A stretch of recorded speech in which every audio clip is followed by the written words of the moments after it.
4 কোটি পরিবারকে আমরা ফ্যামিলি কার্ড দিব।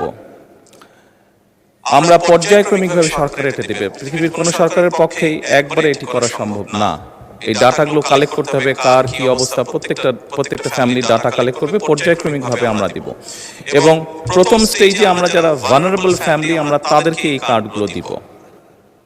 কাজেই ধীরে ধীরে আমরা বাজেটটি তৈরি করব এবং ধীরে ধীরে আমরা কার্ড দেওয়ার সংখ্যাটা ধীরে ধীরে আমরা বাড়াবো।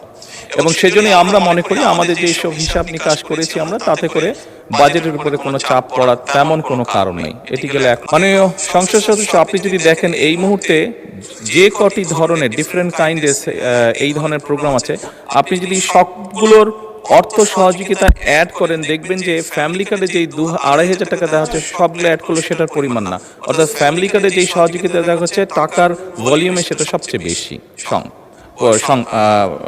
ভলিউমে বেশি, 2,500 টাকা কোনোটাই। সবগুলোকে একজন মানুষকে যদি সবগুলো সুবিধা দেন এই মুহূর্তে যেগুলো চালু আছে, তাহলে একজন লোক 2,500 টাকার কম পাচ্ছে, বেশি পাচ্ছে না।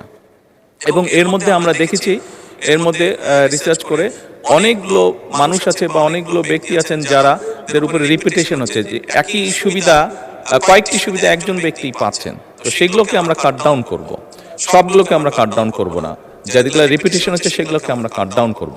এভাবেই করে আমরা ধীরে ধীরে নিয়ে যাব। আর আপনি ইনফ্লেশনের কথা বলেছেন, আমরা অবশ্যই টাকা ছাপিয়ে দিচ্ছি না, আমরা টাকা ছাপিয়ে দিব না, বরঞ্চ আমরা মনে করি এতে ইনফ্লেশনটা কমে আসবে।